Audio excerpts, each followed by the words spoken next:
Სამშტაბის მოგესალმებით ტელეკომპანია კავკასიის პირდაპირ ეთერში ბარიერი გადაცემას დღეს გაუძღვები ალექსანდრე ელისაშვილი. ხვალ არასაპარლამენტო ოპოზიციას დაგეგმილია ქუთაისში პარლამენტთან აქციის გამართვა. ისინი დისკრიმინაციაზე საუბრობენ და ქართული ოცნების მხრიდან წინასაარჩევნო პირობების დარღვევაზე, განსაკუთრებით დაფინანსებასთან დაკავშირებით, დაარღვია თუ არა ქართულმა ოცნებამ წინასაარჩევნოდ დაპირებები მიცემული არის საპარლამენტო ოპოზიციისთვის და რაც უფრო მნიშვნელოვანია, რამდენად სამართლიანად მიიჩნევს ქართული ოცნება ამ საყვიდურებს და რაც ყველაზე მნიშვნელოვანია, როგორი წინასაარჩევნო გარემო გვაქვს, როგორ გარემოში, როგორი კანონმდებლობით და გარემოში ჩავატარებთ თანდათან მოახლოებულ საპრეზიდენტო არჩევნებს, რა შენიშვნები აქვს ექსპერტებს, არასამთავრობო ორგანიზაციების წარმომადგენლებს და რას პასუხობს ქართული ოცნება ამ ყველაფერს. აი დღეს ეს იქნება ჩვენი საუბრის თემა. კახა კახიშვილის საარჩევნო და პოლიტექნოლოგიების ცენტრის დირექტორი, ანი მიროტაძე, საქართველოს პარლამენტის წევრი, ქართული ოცნების წარმომადგენელი, საერთაშორისო გამჭვირვალობა საქართველოს ხელმძღვანელი ეკა გიგაური და საქართველოს დემოკრატიული ინიციატივის გამგეობის წევრი გიორგი მშვენიერაძე არიან ჩვენი გადაცემის სტუმრები. გიორგით დავიწყოთ, სულ ასე ვიწყებ. დავარღვიოთ ეს ისე. არ მინდა სიტყვა მოგწე, ისე მოგიწვიე და არ დავატარებ. ანი, სამართლიანია თუ არა, გიორგი უკაცრავ, მოდი. თავრობა დავკითხოთ კი არა და გამოგიჩნდა საკანონმდებლო ხელისუფლება. რამდენად სამართლიანია არასამპარლამენტო ოპოზიციის მოთხოვნა, რა პირობა დაარღვიეთ თქვენ და გარემოზეც გითხარით ერთი თქვენი მოსაზრება. მოგესალმებით, მადლობა მოწვევისთვის, მივესალმები მაყურებელს. კარგია თუ ხვალ ქუთაისში სტუმრები გვეყოლება, ჩვენ მას დავხვდებით და მინდა გითხრათ, რომ არც ერთ კითხვაზე არ შევიკავებთ ასე, რომ მიიღო ყველა პასუხი. მინდა გითხრათ, რომ მე თვითონ ამ პროცესში არ მონაწილეობდი, იმიტომ რომ არ ვიყავ ინტერფრაქციული ჯგუფის წევრი, თუმცა რასაკვირველია, როგორც პარლამენტარი ვარ საქმის კურსში და რამდენადაც ვიცი, საკმაოდ აქტიურად მიმდინარეობდეს კონსულტაციები. ასევე მაქვს ინფორმაცია, რომ თითქმის ყველა საკითხზე მიდიოდა აზრთა შეჯერება და შესაძლოა რაღაც კონკრეტული საკითხები ვერ გადაწყდა ისე, როგორც აწყობდა არასაპარლამენტო ოპოზიციას, მაგრამ ეს არ ნიშნავს იმას, რომ ვაიმე დისკრიმინაციას აქვს ადგილი ჩვენი მხრიდან, ეს ერთი და მეორე ვატარებთ არჩევნებს არასამართლიან გარემოში. ამის არც ერთი ნიშანი ჯერჯერობით არ არის. თუ ეს ადამიანები ამბობენ იმას, რომ დაუშვათ ჩვენ გვაქვს მოთხოვნა, მაგალითად, რაც ახლა მეტად თითქმის შეთანხმებული არის ის, რომ ეს ადამიანები ეთხოვნენ წინასწარ მათთვის ჩვენ მოგვეცა გარკვეული თანხა საარჩევნო პერიოდისთვის, ჩვენ ვამბობთ, რომ 10%-იანი ბარიერის გადალახვის შემთხვევაში კანდიდატი, რომელიც გადალახავს ამ ბარიერას, საქმიდან მიიღებს 100%. ასევე ჩვენ ვამბობთ იმის პირობას, რომ არანაირი რესურსი ადმინისტრაციული გამოყენებული არ იქნება და დაწესებულება არ იქნება გამოყენებული, იმიტომ რომ ჩვენს ინტერესებში შედის პირველ რიგში, რომ ეს არჩევნები იყოს გამჭვირვალე და სამართლიანი. ძალიან ბევრი ფაქტორის გამო და მესამე არის ძალიან მარტივი ამბავი, ყველა პოლიტიკურ სუბიექტს აქვს თავის პოლიტიკური მიზნები, შესაბამისად არჩევნები აწევენ, გარდა ამისა ტემპერატურა რაც უფრო დრო გავა აიწევს ზემოთ, შესაბამისად ამაში არაფერი საოცარი არ არის, თუმცა მე მათი არგუმენტების არ მესმის.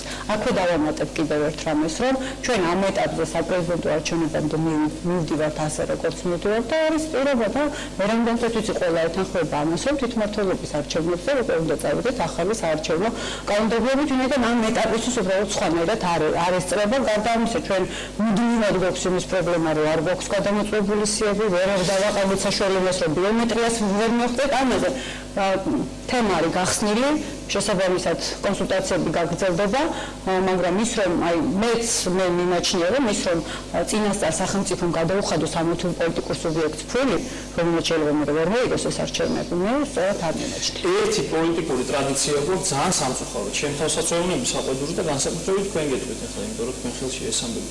არჩევნების წინ გვახსენდება მანდამაინც, რომ სიები არ ვარგა, ეს არ ვარგა, ის არ ვარგა და ახლაც ასე. ვერ დაგეთანხმები, არა, ვერ დაგეთანხმები. პარლამენტში მანამდე დაგეწოცა რამდენი ხანი გავიწყდა ამ საკითხზე მე გეტყვით, რომ თუ მე მგონი არ ვწდები 5-6 თვე უკვე ამაზე მიმდინარეობს მსჯელობა, აზრთა შეჯერება, იმიტომ ეს არის პრინციპულად მნიშვნელოვანი. მე წარმოვადგენ ეროვნულ ფორუმს და მინდა გითხრათ, რომ ვიდრე ჩვენ ვიმდებით პარლამენტში, მანამდე ჩვენი პრიორიტეტი იყო ბიომეტრიული პასპორტები და ბიომეტრიის ჩასმა საარჩევნო პროცესში და ერთი წუთითაც არ შეგვიჩერებია ამ საკითხთან დაკავშირებით კონსულტაციები, ამიტომ ვერ მივიღებ ამას, იმიტომ 5-6 თვეა ეს პროცესი მიმდინარეობს. რამდენი თვე უნდა?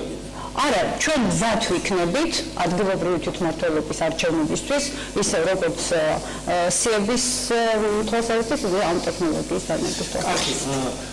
ეხლა საარჩევნო ამბებში ჩახედული კაცი ხარ და მე არ ვიცი, მაგრამ მე რატომღაც მეჩვენება ანისთან ბოდიში, მაგრამ ქართული ოცნებაც რაღაც თავის თარგზე ირგებს ჩოხა ახალუხივით ამ საარჩევნო ამბების დაჩაღვის ასე სტაბილიზდება ეს მართლა არ სჭირდება უკაცრავად დაგვესწრება აღარ გავიყევ ხმას არ სჭირდება ამ ეტაპისთვის ქართულ ოცნებას ეს თარგზე და რაღაც მორდება არა არ ვიცი რატო რჩება შტაბ-ბიჭდები მე უფრო მგონია რომ არასწორად არის უფრო არასაპარლამენტო ოპოზიციის მხრიდან არასწორად ხდება შეფასება გარკვეული პროცესების ვენდოთ ქართულ ოცნებას არასაპარლამენტო ოპოზიციის დარბებს ვენდოთ თუ როგორ არის ეს? შეიძლება შეფასებას რომ საარჩევნო გარემო გაუარესებულია, მე ამას კატეგორიულად არ ვეთანხმები, იმიტომ რომ როდესაც ვიძახით გაუარესებულია, უნდა ვიცოდეთ რასთან ვადარებთ. ვადარებთ იმ კატასტროფა წლებთან, როდესაც საარჩევნო წლის დადგომისთანავე იწყებოდა ადამიანების მიმართ ზეწოლა, საშინელი დაჯარიმებები, ყველანაირი სახის ზეწოლა და ზეგავლენის განხორციელება სახელმწიფო სტრუქტურების მხრიდან და გახსოვთ ის ვაუჩერები და რა ვიცი ტომარა ფქვილებით რომ მიქონდათ საჩუქრა და ადმინისტრაციული რესურსი და ტელევიზიები ჩაკეტა ავტომასკერი და მასტოფერი რო ამოშევებული იყო მთელი არასამთავრობო სექტორი რა ვიცი განსაკუთრებულ რეჟიმზე იყო გადასული რომ უბრალოდ კენჭისყრის დღემდე მაინც ჩაერთოთ და ვერანაირად ვერ მივახციეთ რომ კენჭისყრის დღის შემდეგ და შედეგების შეჯამების შემდეგ ყოფილიყო შედეგების შეჯამებამდე ყოფილიყო მასტოფი მაგრამ თვითონ არასაპარლამენტო ოპოზიცია რას დაობს იმას რომ ფული არ აქვს და ნამდვილად მეთანხმები რომ დღეს არასაპარლამენტო ოპოზიციას იმ არასაპარლამენტო ოპოზიციას რომელსაც გარკვეულ არჩევნებზე რაღაც შედეგი აქვს ჩვენ უნდა დავეხმაროთ სახელმწიფომ უნდა დაეხმაროს რატომ ახლა მე ჩემი ლოგიკა მაქვს ამასთან დაკავშირებით და მინდა ავხსნო რასმის განმავლობაში საშუალო ფენა მიზანმიმართულად ნადგურდებოდა. მთლიანად ის ბიზნესი, სადაც ფული ტრიალებდა, იყო მონოპოლიზირებული და ნაცმოძრაობის ხელისუფლების წარმომადგენლების ახლობლებთან იყო ასოცირებული ნებისმიერი ბიზნესი. აქედან გამომდინარე, მივიდეთ ისეთი კონფიგურაცია, რომ ფაქტობრივად მოსახლეობას ფული არ აქვს, საკუთარ თავს ვერ ყვებავს და ეხლა პოლიტიკურ სუბიექტს ნამდვილად ვერ გადააურიცხავს ვერანაირ ფულს, მაგრამ მეორე მომენტია, რომ ყავს ახლა რა ორი პარტია, რომელსაც აქვს ფინანსები და დანარჩენ პოლიტიკურ სუბიექტებს ფინანსები არ აქვთ.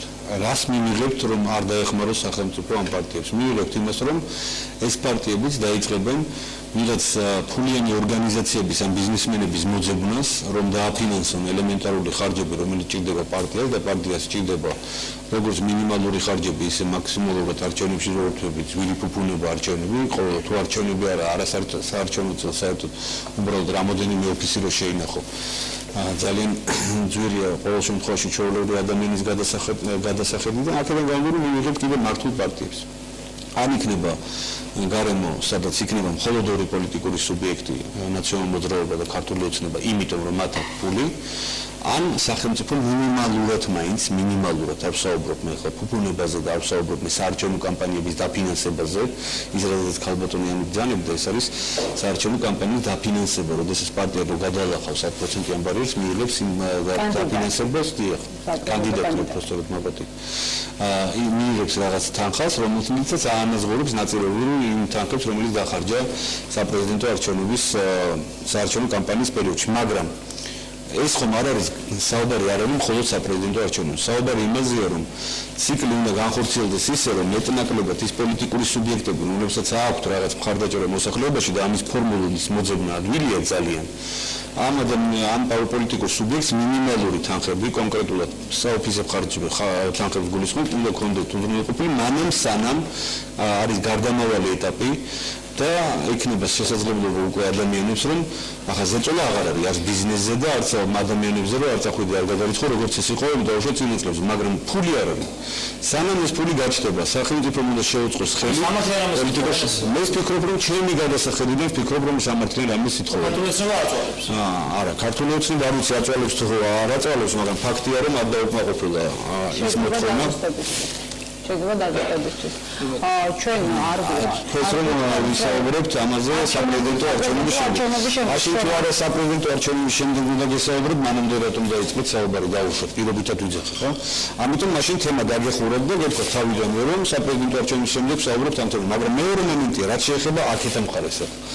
მაგალითად ზოგიერთი გადაწყვეტილება ჩემთვის არ არის გასაგები, მაგრამ იგივე 97,000 ამომრჩეველი, რომელიც იყო ჩაწერილი კონკრეტულად ვიღაც მესაკუთრეების მისამართებზე ამოწერილი იქნა და დღეს საუბარი იმაზეა, რომ ეს ადამიანები აუცილებლად რეგისტრაცია უნდა გაიარონ ამ ადამიანებმა, რომ მიიღონ არჩევნებში მონაწილეობის მიღება. მაგალითად ჩემთვის კიდევ ბიომეტრია ერთია, მაგრამ მეორე მომენტია გაუგებარი, აი ქალბატონი საუბრობდა, რომ 5-6 თვის განმავლობაში ჩვენ საუბრობთ არჩევნულ სიებზე. ნამდვილად საუბრობდით, მაგრამ არაფერს არ ვაკეთებდით საუბრის გარდა იმისა, რომ ვიღაცა მოდიოდნენ გამოფენებს აწყობდნენ ბიომეტრიული რაღაც პარამეტრების დადგენა და შემდგომში მიდიოდნენ. საქმე არ დაიძრა. მაგრამ მეორე მომენტია, სახელმწიფომ არ მიიღო არანაირი რეგულაციები შიდა და გარე მიგრაციის მოსაწესრიგებლად. ყველაზე დიდი პრობლემა, რაც დღეს საარჩევნო სიას აქვს, ეს არის შიდა მიგრაცია, რომელსაც მხოლოდ ბიომეტრია ვერ უშულის. ბიომეტრიულად შეიძლება ადამიანი მივიდეს იმ თავისი მისამართის იუსტიციის სახლში, მიიღოს ის დაუშვათ პირადობის მოწმობა, მაგრამ დარჩეს იგივე მისამართზე დარეგისტრირებული, სადაც არ ცხოვრობს. ნამდვილად, იმიტომ რომ სამსახურის ძიების ან სხვა სოციალური პრობლემების გამო ის არ ცხოვრობს საკუთარ სახლში, ან წარმოსულია თბილისში არეგისტრირდება რატომ? იმიტომ ნაკირავები აქ ბინა, იმ ბინის მეპატრონეს არაწყობს გადასახადი რო არ გადაიხადოს. ამავდროულად თვითონაც არის ის დაუშვათ იგივე რამდენი ხანი გაჩერდება ამ ბინაში, იმიტომ რომ მუდმივი სამსახური არ აქვს. ბევრ პრობლემასთანაა დაკავშირებული. გარე მიგრაციას რაც შეეხება, ძალიან ბევრი ადამიანია წასული ქვეყნიდან სოციალური პრობლემებიდან გამომდინარე. არის სხვა პრობლემა, თუმცა უნდა ვთქვათ ისიც რომ თუმცა ისიც უნდა ვთქვათ, კი, მაგრამ ძალიან მიკვირს უბრალოდ იგივე რატო არ შეეხეთ საარჩევნო ადმინისტრაციის თემებს, როდესაც ფაქტობრივად დღეს საარჩევნო ადმინისტრაციები ყველა დონეზე მონოპოლიზირებულია ორი პოლიტიკური სუბიექტის მხრიდან და ნაცმოძრაობა დღეს უმრავლესობით არის ყველა საარჩევნო ადმინისტრაციაში. მე მაინტერესებს რატომ არ მოწესრიგდა თუნდაც იგივე საარჩევნო დაობის საკითხის რეგულაციები, იმიტომ რომ აქაც ბუნდოვანი მდგომარეობა საარჩევნო დაობთან და სხვათა შორის ეს იყო კრიტიკის საგანი კოალიციაში შემავალი სუბიექტების, როდესაც რუიანში ბრძანდებოდნენ მაშინ და ოპოზიციაში იყვნენ, რატომ არ არის დაუშვათ იგივე საარჩევნო სისტემები. გასაგებია ახლა თქვენ მეთქვით, რომ ძალიან რთული საკითხია, მაგრამ საკითხის დაწყება შესაძლებელი იყო არა ისე, რომ აი მივედათ თვითმმართველობას და თვითმმართველობის რეფორმა დაიწყო. ეხლა საპრეზიდენტო არჩევნებზე გადავედით, საარჩევნო სისტემაზე ვიძახით, რომ თვითმმართველობას მივებოთ. შემდგომში ისე არ გამოვიდეს, რომ კიდევ 2-3 თვით ადრე თვითმმართველობის არჩევნებამდე ჩვენ დავიწყოთ და ახალი ისეთი რეგულაციები მივიღოთ, რომელიც ნონსენსური იქნება. ეხლა ჩემი კოლეგები დამეთანხმებიან, რომ არის საერთოდ ეუთოს რეკომენდაციები იმასთან დაკავშირებით საარჩევნო კოდექსში ერთი წლით ადრე არ უნდა შევიდეს რეგულაციები. ესეც ყოველდღიურად არჩევნებამდე მაგრამ ისიც უნდა აღინიშნოს, რომ ადმინისტრაციული რესურსის უზრუნველსაყოფად ბევრი ცვლილების ინიცირება მოხდა, ისეთი რომელიც ფაქტობრივად არ იყო საარჩევნო კოდექსში. იმიტომ რომ არა შენიშვნები და საპედურები არის. ერთი აი რასაც უნდა დავეკვირდე, კიდევ რომ დავინახო, რომ ეხა ამჯერად ქართული ოცნების ვინმე კოორდინატორი სადმე უბან დარბოდეს და მარგველას მომიეცი და იმას გადაგიხურავდა და იმას აგიშენებდა და დავიჭერ და თავს გადახურავენ, იმიტომ რომ მერია არ არის მათ. ხო, არა, ისე ვამბობ, რომ რაღაცა დავიჭერ, თავს გადახურავდა და შეუძლია იმადრაფია. არა, არ გასჭირდება, იმიტომ რომ ჩვენ გარო არ გჭირდება ამ ტიპის არჩევნების ჩატარება. კაი, დიკა, რა შენიშვნები გვაქვს თქვენ? ჯერეთი განაცემა მქონდა ბარიერი, წინა ბარიერი ეძღვნება და სწორედ ამ თემას იყო ქართული ოცნების წარმომადგენელი, უმცირესობაში იყო და არასაპარლამენტო ოპოზიციის ლიდერი და წარმომადგენელი. ბევრი კიდევ სიტუაციის მარცხანა ცოტა გავიგექით და ასე იყო და ერთმანეთის ესმოდოთ, მაგრამ იმას კი მივხვდი, რომ აშკარად argumentები ქონდათ მათ და აი რო გამგვიმარტოთ რას მოითხოვენ ისე ոնც ის ძალიან მარტივად რომ ვთქვათ, აქ საუბარი არის რაზე? საუბარი არის იმაზე, რომ ამ პარტიებთან გაფორმდა მემორანდუმი, რომელშიც იყო გარკვეული პირობები და რომელზეც საპარლამენტო უმრავლესობამ დაპირება მისცა, რომ ამ პირობებს შეასრულებენ და შესაბამისად ამ მემორანდუმის ხელმოწერის შემდეგ ცხადია, რომ ამ პარტიებს 12 პარტიას ჰქონდა მოლოდინი, რომ ყველა ეს პუნქტი, რომელიც იყო მემორანდუმში, შესრულდებოდა. აღმოჩნდა, რომ ერთი პუნქტი არ შესრულდა. ანუ ამაზე არის საუბარი, დიახ, ამაზე არის საუბარი და ნუ ახლა ძალიან მარტივად რომ ვთქვათ, თუ კი რაღაცაზე შეთანხმდნენ, უნდა შესრულებულიყო, ხო? თუ რაღაცა პუნქტი იყო, რომელზეც ვერ წავიდოდა ქართული ოცნება, შესაბამისად და მართველი კოალიცია, შესაბამისად მათ ეს პუნქტი არ უნდა ჩაედოთ ამ მემორანდუმში და პრობლემაც არ იქნებოდა. ეხლა რაც შეეხება ზოგადად პარტიების საბაზრო დაფინანსებას და ჩემს დამოკიდებულებას ამ საკითხთან მიმართებაში. ნუ ფაქტი არის, რომ რა თქმა უნდა არის ძალიან კარგი, თუ კი ქვეყანაში იქნება უფრო მეტი პოლიტიკური ძალა, რომელმაც შეიძლება გარკვეულ პროცესებზე გავლენა მოახდინოს, მაგრამ მე ასევე მგონია, რომ ძალიან მნიშვნელოვანი არის, რომ ჩვენ ის ოქროს შუალედი ვიპოვოთ, რასაც ქვია ის, რომ ერთის მხრივ კი საშუალება მივცეთ პოლიტიკურ პარტიებს, რომ განვითარდნენ, ხოლო მეორეს მხრივ ეს არ დააწვეს სახელმწიფო ბიუჯეტს. ანუ ამაზე არის საუბარი და მნიშვნელოვანია, რომ ჩვენ ყველამ ეს გავითვალისწინოთ და პირველ რიგში მთავრობამ და მმართველმა პარტიებმა გაითვალისწინონ, რომ ეს ოქროს შუალედი უნდა მონახონ. ხა გასაგები არის, რომ ამ პარტიების დაფინანსებასთან დაკავშირებით გარკვეული წინსვლები გვაქვს იმის გამო, რომ იურიდიულ პირებს მიეცემათ საშუალება, რომ დააფინანსონ პოლიტიკური პარტიები, მე დავეთანხმები კახლის, რომ მაინც ძალიან რთული იქნება ამ პარტიებისთვის, რომ მოიზიდონ ეს დაფინანსება, თუმცა შესაძლებელი იქნება. კიდევ ერთხელ ვამბობ, ეს არგუმენტები ხო 12 პარტიის მხრიდან იყო ზუსტად იმასთან დაკავშირებული, რომ რაზეც შეთანხმდნენ, ის არ შესრულდა.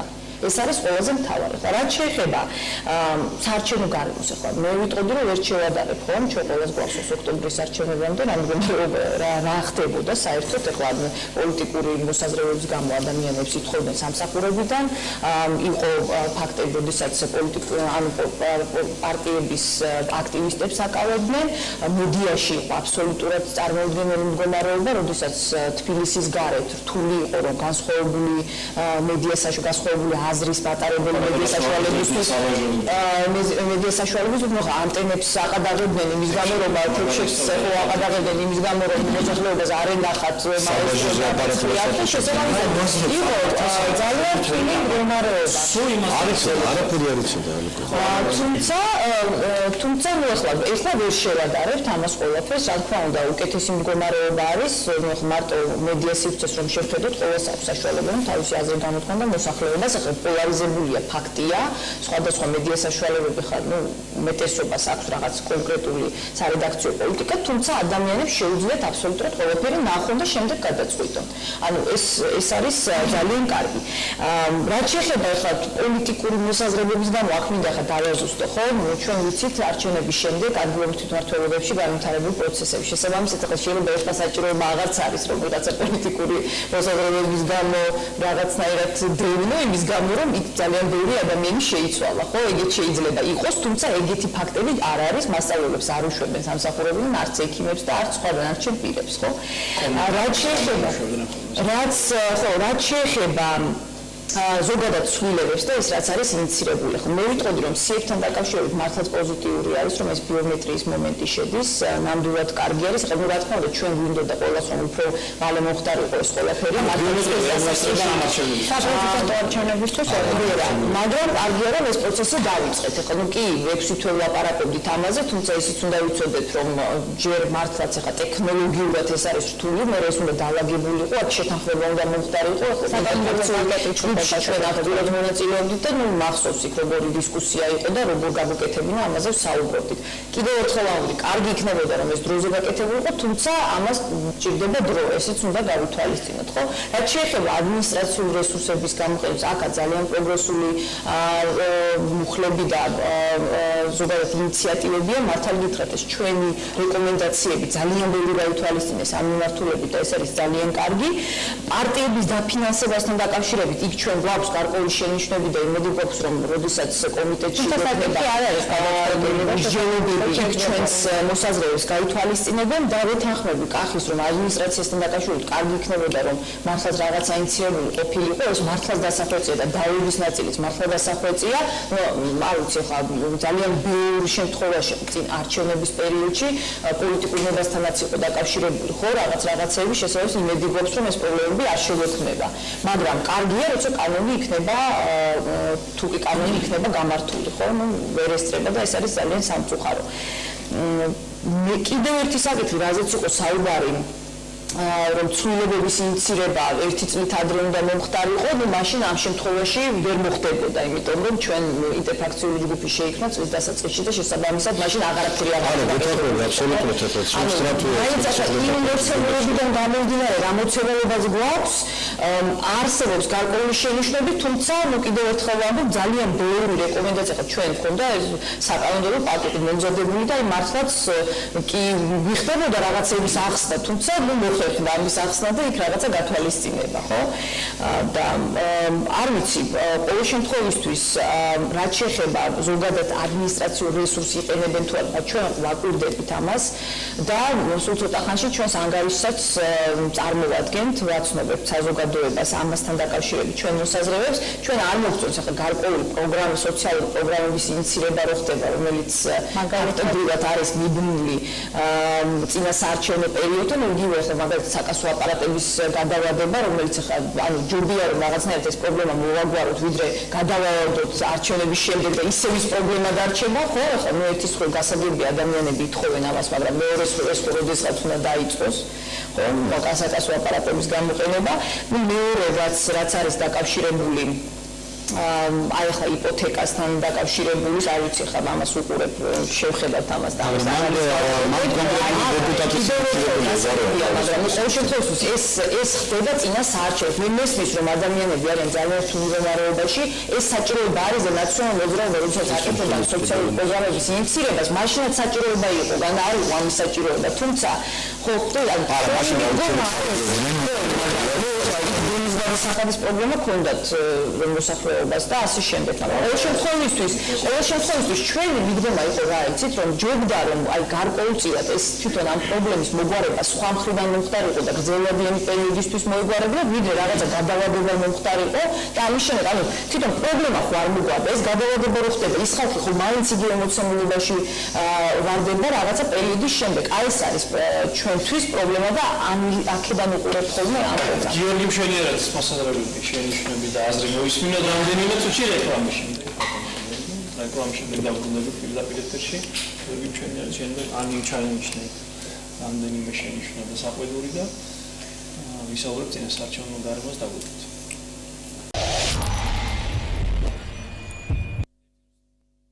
ბარიერი ბრუნდება ტელეკომპანია კავკასიის პირდაპირ ეთერში კახაკახიშვილი, ანი მიროტაძე, ეკა გიგაური და გიორგი მშვენიერაძე დღეს გადაცემის სტუმრები, როგორი წინასაარჩევნო გარემო გვაქვს და რა პირი უჩანს ჩატარდება თუ არა პატიოსნად არჩევნები.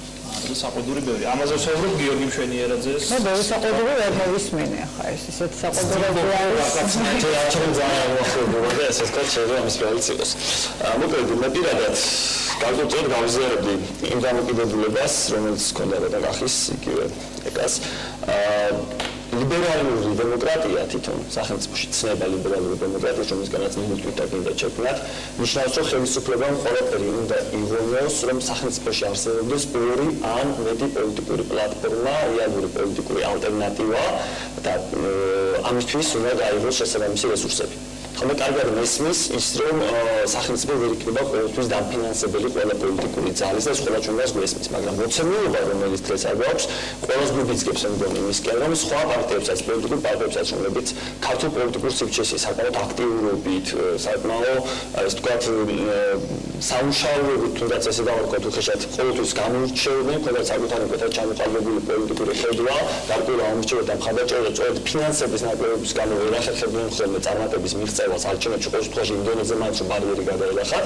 ამ პარტიებს შესაძლებელი იქნებოდა და ის იქნებოდა ძალიან კარგი ნაბიჯი დღევანდელი ხელისუფლებისგან, თუ კი მისცემდნენ დაფინანსებას. როგორც მინიმუმ მოკლებადიან პერიოდში, რომ თუნდაც საპრეზიდენტო არჩევნებისთვის მათ შეეძლოთ ღირსეული მონაწილეობა, მათ კანდიდატებს ჰქონდეთ საშუალება, ჰქონდეთ შტაბები და ესე შემდგომ.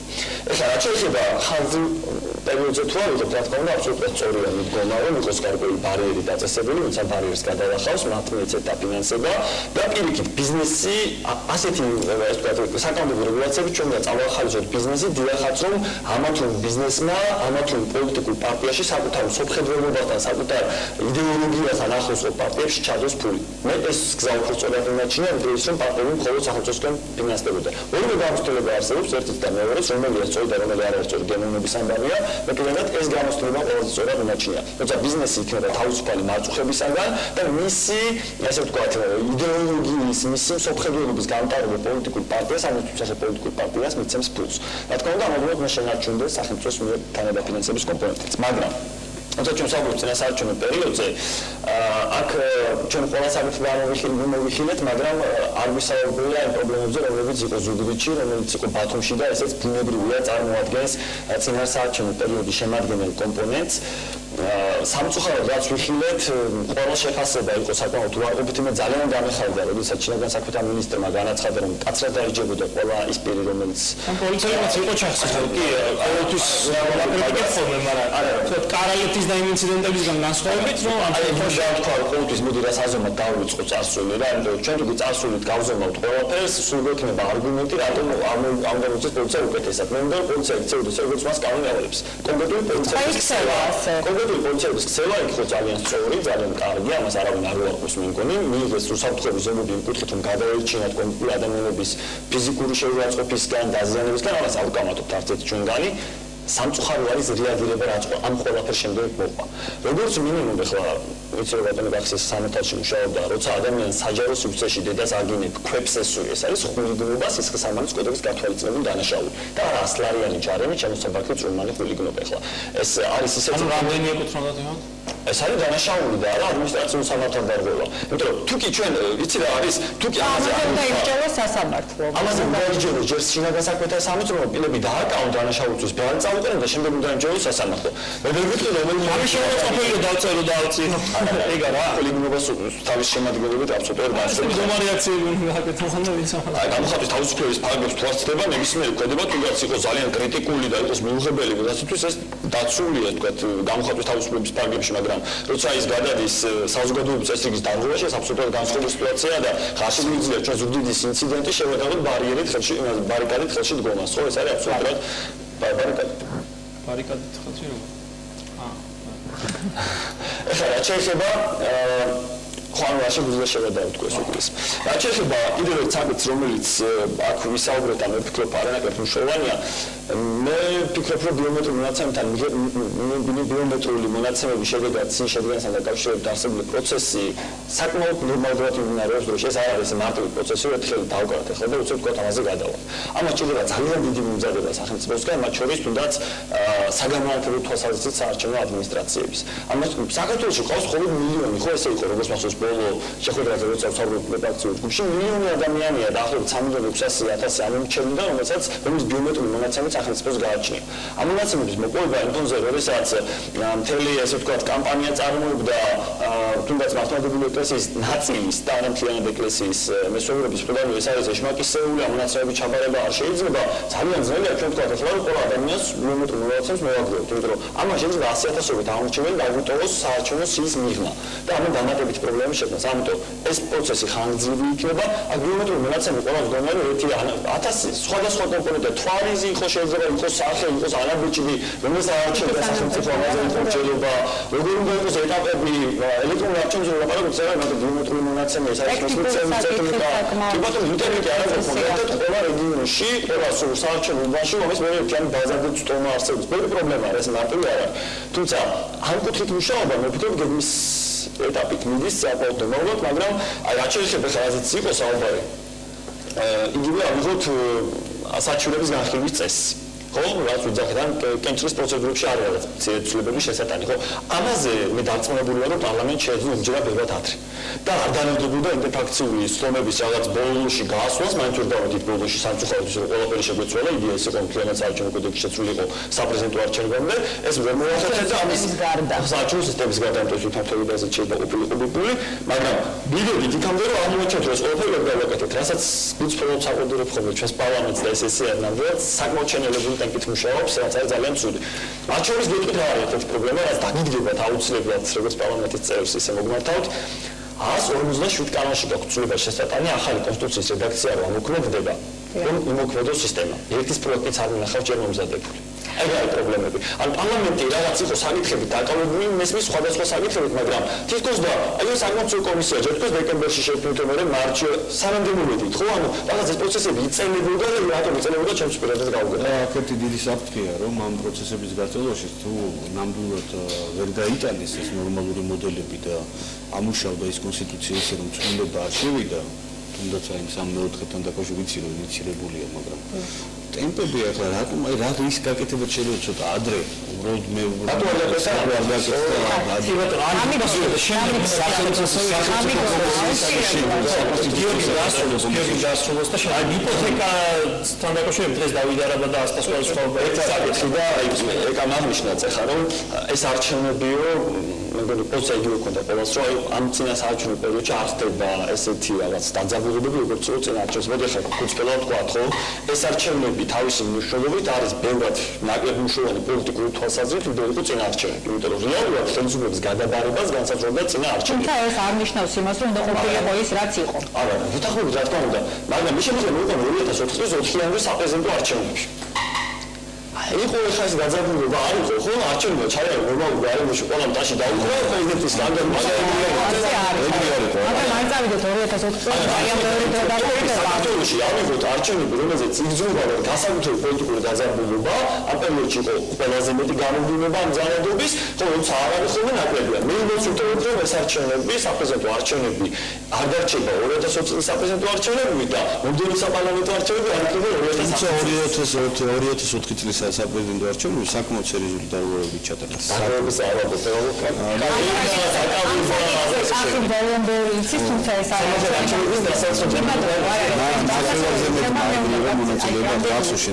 რეგისტრაცია იყო და თელი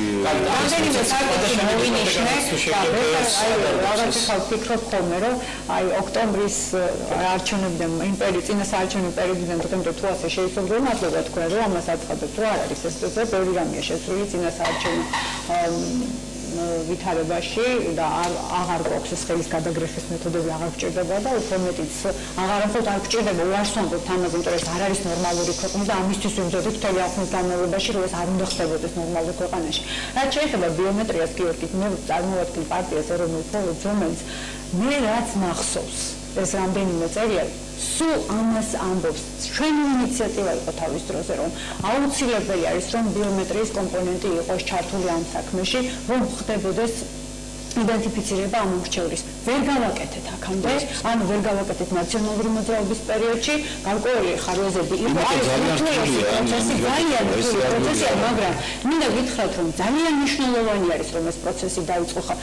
მოდი ცოტა უფრო გვიან შეიძლება ცოტა უფრო ადრე შეიძლება თუ არა, მოდით ამაზე მოვიდაროთ. ფაქტი არის, რომ ჩვენ დავიწყეთ ეს, ფაქტი არის ის, რომ 2014 წელს ძალიან მნიშვნელოვანი არჩევნების როდესაც პოლიტიკურად ძალიან მნიშვნელოვანი პერიოდი იქნება, ჩვენ ამისთვის ვიქნებით მზად. ძალიან დიდი მადლობა, ეკა. როდესაც თქვენ ხაზი გაუსვით იმაზე, რომ ბიუჯეტის ხარჯვაზე, ბიუჯეტის ხარჯვით ნაწილთან არის დაკავშირებული პოლიტიკური პარტიების და ასე შემდეგ, ეს ხარჯები რა. მე ვიცი რომ ალბათ ყველამ იცის და საზოგადოებამ ითხოვებაში რომ თავრობა არის და ხელისუფლება არის პასუხისმგებელი ბიუჯეტის ხარჯვაზე. შესაბამისად 300,000 ბონუსად რომ იყო საპარლამენტო ფრაქციისთვის გათვალისწინებული ბიუჯეტის. მაგრამ ეს არ დასულა. ხო ვიცით რომ ეს არ გავიდა იმიტომ რომ საერთო დაპირისება შეჭერდა თორე ინიციირებული იყო. ესე გასაგებია რომ იყო ინიციირებული, გასაგებია რომ არ მოხდა ამაზე შეთანხმება და გასაგებია რომ გადაიწია ამან. მე დარწმუნებული ვარ, ბევრად უფრო დახვეწილი შემოვა არჩევნების შედგომ ეს პარტიები პარტიების. არა, მე არ ვიცი როგორ იქნება, მაგრამ და ბევრად უფრო სამართლიანი იქნება, ამაში ვარ დარწმუნებული. თქვენ თქვით საკანონმდებლო ცვლილებებთან დაკავშირებით მე პარლამენტარიებთან გეთანხმებით, რომ შესაძლოა ჩვენ რაღაცებში ცოტა დავაგვენთ, მაგრამ ძალიან ბევრი საკითხია, რომელზეც მართლა ისეთ რეჟიმში გვიწევს მუშაობა. თქვენ იცით, რომ ეხლა მუშაობთ რიგგარეშე სესიების რეჟიმში და ეს რეჟიმი გაგრძელდება რამდენადაც ვიცი ამ კვირის გარდა კიდე ერთი კვირა. ასე რომ ეს არ არის თავისმართლება, ეს არის ის რეალობა, რომელიც რეალობაში ჩვენ არ მოჩვდით და რომელი რეალობაც სამწუხაროდ არის იმ პარლამენტში და თქვენ იცით, რასაც გულისხმობთ, იქ არის პოლიტიკური ნებათაღები საკმაოდ დიდი არეალი და საკანონმდებლო საქმიანობას ხელი ეშლება. ეს არ არის გამომართული რიგგარეშე არჩევნებზე შეგვიძლია ვისაუბროთ და გადავიდეთ ზუგდიდზე და ბათუმზე. მე მოვედი ჟურნალისტიკიდან და კარგად მახსოვს, როგორ ისროდნენ ქართულ პოლიტიკაში ქვებს და როგორ სასტიკი წინააღმდეგი ვიყავი ამის. მე კარგად მახსოვს ბონუსის ეპიზოდიდან დაწყებული კიდევ ბევრი ქვების როლები და რა თქმა უნდა ვემიჯნები ამას და ჩვენი გუნდი ემიჯნება ამას, იმიტომ რომ არავის არ ჭირდება ამ ქვეყანაში, რომ პოლიტიკური შეხედულებების და პოლიტიკური გემოვნების გამო ვინმეს ფიზიკურად უნდა გაუსწორდეს. კარგია და თქვენ ისაუბრეთ პოლიციის ქმედებასთან დაკავშირებით ამაზე არ შეჭერდება, მაგრამ ერთი სერიოზული პრობლემაა, ჩვენ ვერ შევცვლით ნაციონალური მოძრაობის წარსულს.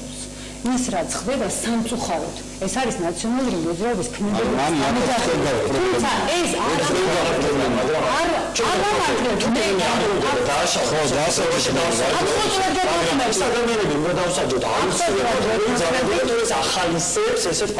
აბსოლუტურად გეთანხმებით, რომ კანონი უნდა დადგეს ყველაზე და ყველაფერზე მაღლა. სხვანაირად ჩვენს უკეთეს ამაში აბსოლუტურად გეთანხმებით, ჩვენ ვიდივართ. ამიტომ დღეს მე ქალბატონი თეატროლის განცხადებას მოვსმინე, რომ დასაგმობია, მაგრამ პროკურატურამ და პოლიციამ უნდა დასაგმოს, მაგრამ საქმე იმაშია, რომ პროკურატურა და სასამართლო ამას არ აგებს. აი ესაა თელი პრობლემა, რომ ჩვენ ძალიან კარგად ვიცით, ვინ უნდა დასაჯოს დამნაშავედ. მაგრამ როცა ამას არ აკეთებს პროკურატურა და სასამართლო, ის დაღიზიანებული ადამიანი, ჩვენ აქედან ძალიან ადვილად ლაპარაკობთ. აბა ერთი მაინტერესებს, რომელიმე ჩვენთაგანს მოხვედროდა სადღაცას 5 წლის განმავლობაში რაღაც. ის გავიზიანებული ადამიანი, მაგრამ როცა ნახავს, რომ ვიღაცა დაისაჯა, ესეთი აგრესია არ იქნება. თუნდაც პირობითი რომ კონდეს უკვე, ის დაწყმარდება ის, მაგრამ ეს თქვენი პრეროგატივაა, სახელმწიფო უნდა გააკეთოს, ამას ადამიანი ვერ გააკეთებს. სამწუხაროდ ჩვენ ძალიან ბევრი დანაშაულის ფაქტები დაგვიბრუნდა, შესაბამისად ხა ეს ვერ გადავიცევთ. რაჩიკო კულაშვილი გეყოლებათ თქვენ ეთერში, გექნებათ ამის შესაძლებლობა და დავუსვით კითხვა, მე ვლაპარაკობ იმაზე, რაც უნდა ხდებოდეს პარლამენტში და რაზეც არ პასუხისმგებელი. თქვენ ხო რაღაცები ვაღიარეთ. ძველი პროკურორები, ძირითადად ძველი პროკურორები არიან. ერთადერთ პროკურორს წარმოადგენს ბრალი, კაცი ვარ მოკლეა, ცოცხალი იყო, მწყემსადრე იყო, წასულია იმის კვლევაში ხურდაუსდა. ხო, ბახუტოვის საქმეზე ერთადერთ პროკურორს წაუყენებდა. ის ყველაზე საინტერესო ის არის, რომ პროკურატურა არის ზედამხედველი ორგანო ყველა იმ უწყებაზე, სადაც წარმოებს ოპერატიულ-სამხედრო ორგანიზებები და გამოძიება. აქედან გამომდინარე, როდესაც ჩვენ საუბრობ, რომ გამოძიების შედეგად შინაგან საქმეთა სამინისტრო ან ვიღაცამ გაასამართლა უკანონოდ, მე სასამართლოზე საუბრობ ლაპარაკობ, ამას ყველაფერს გამოძიების პერიოდში ზედამხედველი პროკურატურა. იგივე ის კადრები სამეგრელოში, რაც იქნა აღმოჩენილი, იქ პოლიციის შენობაში რო ხდება წამება. ამას ხომ ზედამხედველობს, იგივე ზედამხედველობდა პროკურატურა. ის პროკურორი ვალდებული იყო ზუსტადაც ერთი პროკურორი ყოველთვის რაიონული პროკურატურიდან, ვალდებული ყოველდღიურად განახორციელოს ზედამხედველობა კონკრეტულ პოლიციის განყოფილებაზე. იქ რამდენი საათის განმავლობაში კაცს აწამებდა. ის გასაგებია, რომ ის ადამიანი პასუხისმგებაში მიეცდა, ვინც აწამებდა, მაგრამ ის პროკურორი როგორ უნდა მუშაობდეს ახლა, ჩემ უნდა გაუგებარია. როგორ უნდა იყოს ის მოსამართლე, რომლის პროცესზეც დაცვის მხარე დგება ადვოკატი და აცხადებს, რომ ჩემი დაცვის ქვეშ ყოფი გახდა წამების მსხვერპლი, სექსუალური ძალმომრევების დიდი მოქმედების მსხვერპლი და ასამართლებელი სულ სხვა მუხლით. აქ საქმე რა შეიცით, რომ ეს მთელი ის არის და ეს ამიტომ არის ხალხი გავიზიანებული, ამიტომ არის შემდგომში ის ადამიანები კიდე იქიდან მორალს რო გიკითხავენ და თქვენც რომ რაღაც თავის მართლების რეჟიმში ხარ, ადამიანი გადადის თვითშემოქმედება, რა ძალიან ცუდია საქართველოსთვის. ეს დაუპავს ქვეყანას თუ ეხლა ესე გაგრძელდება ჩვენი არღალაც. ფოტო რეპორტერების დროს პროკურორი, ვინც იყო პროკურორი, ვინც გია აბდალაძე იმ მეთოდებით გატეხა, შიმშილობდა გია გვახსოვს ხო, მივიდა რაღაცა ცინიკურ რაღაცებს ჩადიოდა, გამოუყვანეს პატიმრები და ეხლა შენ თავწინ გავაუპატიურებ თუ შიმშილობას არ შეწყვეტ. ეს ვინც ეწევს ახლა და პროკურატურაში ის კაცი კიდევ მუშაობს. მეტი ამბავი რა გინდა? ამ კბილაშვილს თორ გაიგო ის ხალხი არის გასაშვები. რა ვერ მოძებნეს 300 იურისტი ამისთან და საქართველოში რომ ვერ ელევიან. არა ანდალაზე მართლა ეს არის. სამება, მაგრამ ხალხი გამოვყარა და უთხრეს რომ შენ თავი გავაუპატიურებ და იმას ხნეს მოკლე გაამძაბეს გასაუპატიურებ და ის კაცი კიდე მუშაობს ალბათ გასაგებია, სრულად გასაგებია თქვენთვის, თუმცა რა თქმა უნდა, არ არის ჩვენი საუბარი, ეს არის საუბრის და ეს ერთი ხელის მოხელიცაც არ შეიძლება. რამდენიმე ფეროთ ამათ რა. არის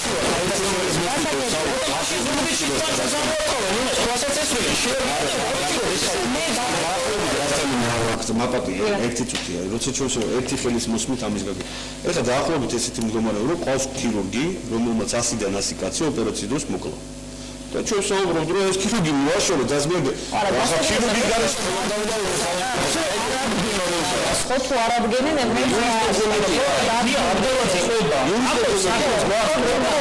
და ის კაცი კიდე რატომ და ამას ფილოსოფია ერთი ხელის მოსმაკერა დანაშაული ჩაიდინა ხო გამოიყვანა ხალხი უთხრა ეხა შენ თვალწინ გავაუპატიურებ თუ ამ სიბინძურეზე ხელს არ მოაწერ თუ არ დაჯდები და არ მოყვები როგორ იყავ ჯაშუში რომ შენ თან მოიგონე სადრაგა გაკეთებული ჯაშუშური ისტორია ავიღოთ ეს რომ დანაშაულია კაც დააბრალებინეს სამშობლოს ღალატი აი ესეც არის ფოტოგრაფების საკვე ის პროკურორი კიდე მუშაობს ამას რა თქმა უნდა 9 თვეო ვაიმე ვინმე აგერ მოკიდე ახიშოს ხელი ეკაგი ქაობს გიორგი მშვენია წაიღო სამ პროკურორ დასა არა ალბათ დისაპარტიის ეს ხა თავი პროკურორი და ალბათ ისე 9 თვეო და მაშინ მიგნებია თეთრში მათ ოინა დაუბრუნდა ძალიან მნიშვნელოვანი კითხვა დამუშით მე ამაზე ხო და ეს ჩაჭრა მე ვიღაცას უფრო მეტად არის ყოფილი ვიღაცა თოფს ეს ის მერცა ვიღაცა არის გამართლება რა საბმოჯა მიზეზი ხომ ამას ვამბობდი რომ ანუ არსებობს მიზეზი მაგრამ ეს არ არის გამართლება როდესაც მე ვლაპარაკობ რომ ის ფაქტი რაც არის ჩვენთვის ყოველთვის მიუღებელი გამოწვევი არის რაღაც კონკრეტული 9-წლიანი რეჟიმით და აღარ დარჩა ხალხს ნერვები ხო? ნუ ძალიან რთულია. პოემაში რა ქვია?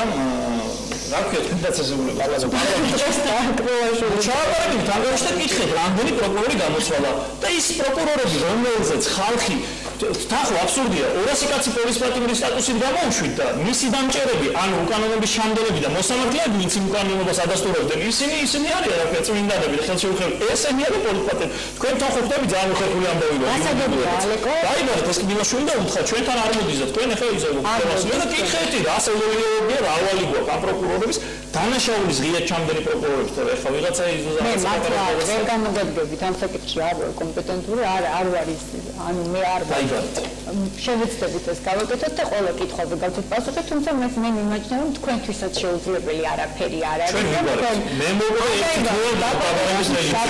ეს კითხვები რომელიც კითხვებით არსებობს საზოგადოებაში მე გეთანხმებით რომ არსებობს ამაზე რომ იყოს პასუხები კარგი იქნება თქვენ ერთი კითხვა დამისვით კიდე რომელსაც მე და ძალიან მალე დავასრულებ ეს არის ჩვენ გვაქვს ახლა საკანონმდებლო ინიციატივის სახით პროექტთან დაკავშირებით და აქ იყო საუბარი იმაზე, რომ რაღაც გარკვეული სოციალური პაკეტები აქტიურდება ხოლმე წინა საარჩევნო პერიოდში. ანუ ალბათ არის ეს გარკვეულწილად სიმართლესთან ახლოს, მაგრამ აი ეს ამ შემთხვევაში ეგ არის გამონაკლისი, როდესაც ჩვენ ვსაუბრობთ აი ამ ძალიან ძიმე საკითხზე, ვინაიდან ეს არ დაწყებულა ახლა და არ მოხსული აზრად, რომ მაინც და მაინც ამ თემით დავინტერესებული ვიყავით, იმიტომ რომ როგორც მე მაქვს ინფორმაცია 300,000 ოჯახი არის ამ მდგომარეობაში, რომ მან არ იცის როგორ უნდა გადაარჩინოს მისი ქონება, რომელიც არის ბანკებში და აქვს უამრავი სესხი არ იცის უბრალოდ რა უნდა გააკეთოს და ეს არის ძალიან დიდი ციფრი დამეთანხმებით ალბათ